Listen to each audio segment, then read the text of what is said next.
Parents, thank you so much for joining us. This is part 2 of 5th grade explained. The first part, if you missed it, was all the behind the scenes day of in life of a 5th grader type information, just some housekeeping things. And so if you haven't watched that, I do encourage you to go back and watch that, but I want to jump right in here so that we use our time wisely. I just want to start with basically how Bible's going to work this year. Bible is going to be an overview of the Old Testament. We start all the way back at God's word is true and go all the way up. Usually we make it through most of the Judges and cover some of them individually, but for the most part, we try really hard to at least get to Gideon and Samson, but it just depends on how the year goes. But that's typically as far as we make it. We also will be memorizing the whole first chapter of James.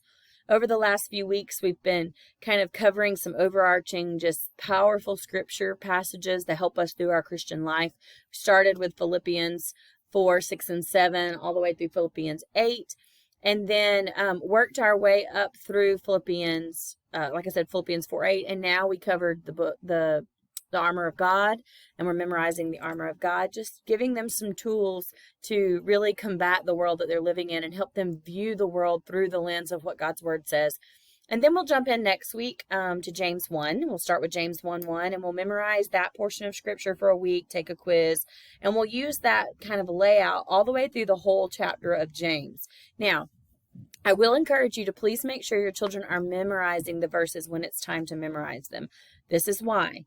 Because we do a whole chapter, we really have to do checkpoints in between each chapter or in between a couple verses at a time, because when we go to the very end and we're reciting it aloud, the whole chapter, or we're taking the whole test on the whole chapter, if they haven't memorized it previously, the last few weeks when we have so many verses that we're kind of shoring up are very overwhelming. So what I encourage you to do, we'll start out with James 1, then we'll do James 1, 2 through 3, then we'll do James 1, 4, and James 5. And then we will take a checkpoint quiz, for lack of a better name for it, and it'll be James 1, 1 through 5.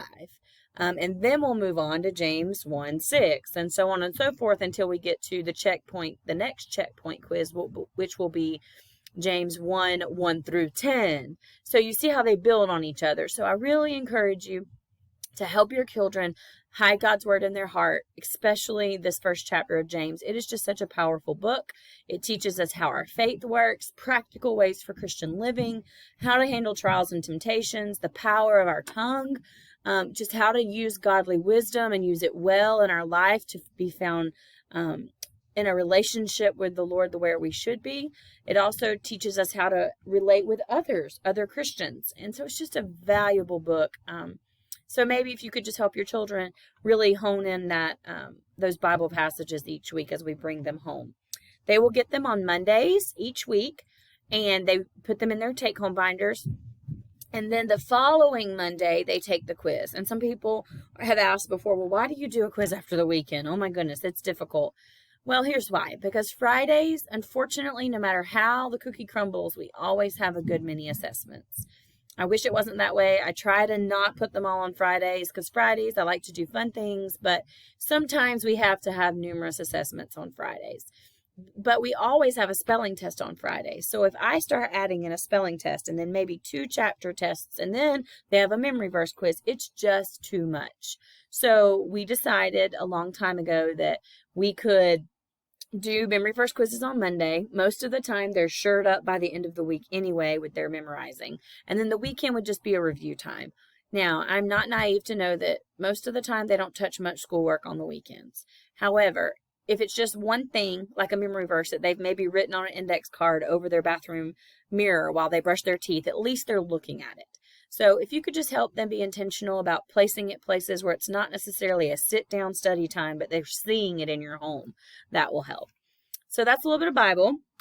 Let's talk about reading.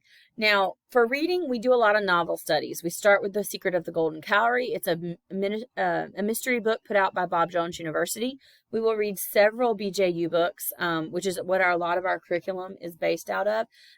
Golden Calorie is one of them, A Father's Promise, Silver Pines Inn. All of those are books with incredibly rich biblical integration. Then we will also read Love That Dog, which is a book by Sharon Creech, and it is a free verse book. And that free verse book is going to be read during our poetry unit. We will read My Side of the Mountain and The Best Christmas Pageant Ever. And then we'll throw some other things in there throughout the year. But a lot of our novel studies will consist of discussing them as a class. They can read it aloud, read it with a partner, listen to audio readings that myself and Miss Grunlock have recorded. There's a lot of ways that we go about reading these novels so that we're not just sitting and reading aloud and sitting and reading together or reading quietly. We do a variety of things. During that time, I'm able to glean a whole lot of information about your child's reading abilities. I'm able to gain their fluency. Gain information about their fluency, how well they decode words, how well they understand context clues, how well they infer about things that maybe aren't directly stated, how well they understand literary concepts like when they flash forward, when a little bit of information is given and not a lot of information, how we basically outline plot. I can see a lot from when your child is reading out loud, reading with me, reading with a partner during that time. After they read, they will have some chapter questions that they answer for each chapter. And sometimes they answer every question. Sometimes I only want them to answer a few. It really just depends on the chapter, and I always tell them beforehand. There's also vocabulary embedded in each chapter, and they're expected to be reviewing that vocabulary while they're studying for their quizzes. They will have quizzes at checkpoints throughout the book. We already had one Golden Cowrie quiz over chapters 1 through 4. And then this next one will be over chapters 5 through 8. And typically the way that the structure works is I have them turn in their chapter questions for a completion grade. I'm not going through and checking, oh, did they write this correctly? Is this answer correct? I'm really just going through looking, did they put a good effort forth in trying to explain what this question was asking? Maybe it's not completely right. Maybe they've changed it from when we went over it as a class, but did they put a good effort forth? I'm also looking to see if they tried the vocabulary. There's practice vocabulary questions on those. And that really will help them on the quiz.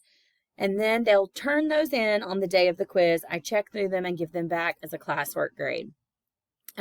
Then some of them will have SRC quizzes that they can take over, and some of them will not. We will let them know that ahead of time. And then usually at the very end of the novel, we will have a novel test, and that's over the whole novel. And sometimes it's not. We have found a couple of our novels, it really just doesn't lend to a whole novel test. It's just redundant. So we try not to be overly redundant. If we've already quizzed them on it and we feel like they know the literary concepts that we're trying to assess, then we don't do a whole novel test. So it'll just depend from novel to novel. Another thing that we will be doing each month is the SRC goal.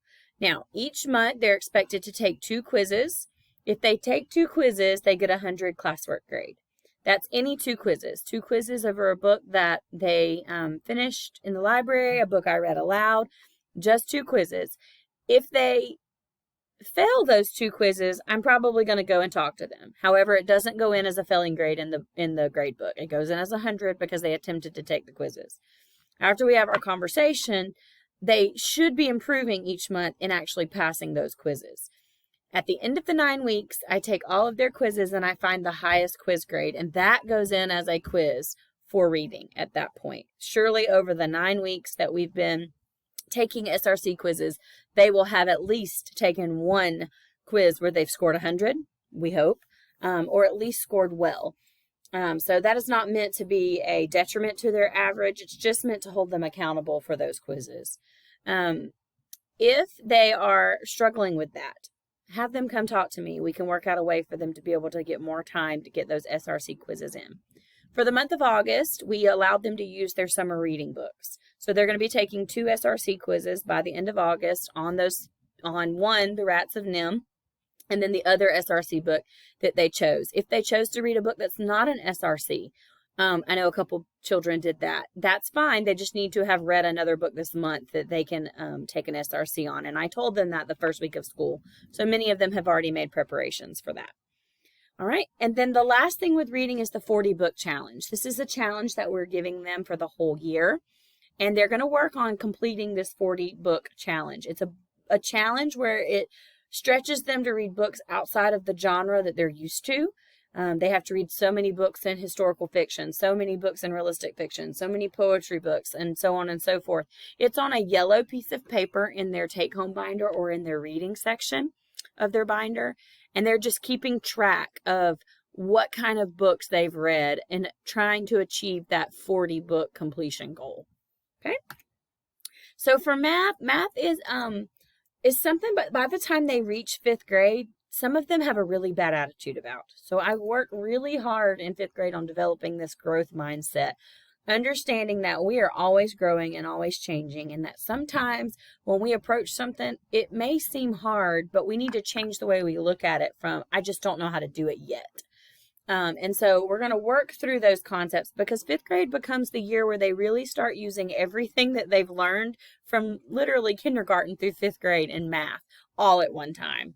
And it can be overwhelming for a student who has some anxiety about math. So I don't teach math in a traditional sense, in that I'm always up at the board showing them problems and they're practicing on a piece of paper or they're doing a workbook page. Sometimes it's hands-on, sometimes it's full body. Like the other day we did a positive and negative number line with the whole entire class.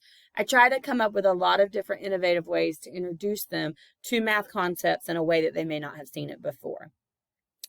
They will have homework, sometimes nightly. I don't like to give homework on Wednesday nights, so you won't see that unless I just can't afford any other way to do it. But they will have nightly homework. Sometimes they finish that in class. Sometimes they have to bring it home to finish the last few things. As far as chapter review goes, we usually review at least a day or two before a chapter test. And then they'll bring home a multiple choice review before every test. If you as the parent will sign that review that they completed it, they get extra credit on their actual chapter test. Okay. Sometimes we will do choice boards. This is one that they're currently working on, where they have a variety of things they're working on, all at a different pace. And then usually it's due by the time we take the chapter test. And then this gives me time to work one-on-one with students or in a small group with students, so that I can really kind of hone in where the problem places are. Okay, once we get to multiplication, you will see something like this coming home. This is, I think, chapter 3 in our chapter book. And we will do these quizzes through a variety of groups. Now, I'll explain more about this when the time comes, but they will only study the facts in that group for that week. And then when they come back on Friday, after studying for that week, we will have a 3-second or less quiz over each fact. So basically what I'll say is, I'll say number 1, 12 times 3, and they will only write down the answer. And I will not do them in order. It just teaches them that they have to learn these facts outside of their fact family. Because if they only know their 2s or they only know their 4s, then they can't turn around and use that as fluidly when we start doing harder math problems. So this usually starts in mid-September, and I'll be communicating more about that when it comes. Okay. Science is very much about who God is in our world. We cover natural cycles, life cycles. We cover cells and ecological succession. We do some projects embedded within those. So I try to make it as hands-on as possible. We also will have some STEM activities that we incorporate in that, a couple of projects. And throughout the chapters, there are some challenge questions. Those are just questions that they allow them to dig deeper and ponder what's going on in their world. Okay, I told you we do some STEM. The idea behind STEM is that it teaches them how to critically think and solve problems that they might not be used to solving, but it also integrates technology, some engineering, and working with others.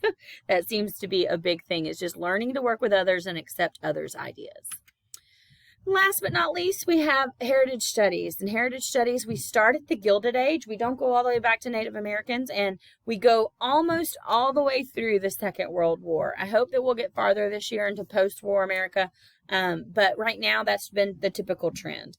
And there will be study guides for each test and choice boards and notes throughout that they can be studying. Final things you need to know. They can bring water bottles every day. We do have a fruit break. They can bring their snacks. If they have any missing work, I do ask that it's completed by the time they take the chapter test. We are going to be doing a service project for Operation Christmas Child, and you'll get information about that coming up in the coming days. And also, we try to take a field trip in the fall, in the spring, and we try to communicate those with you within plenty of time to be able to ask off work. Here's our Amazon wish list. It's live and you can click on it. If you have any questions, contact me.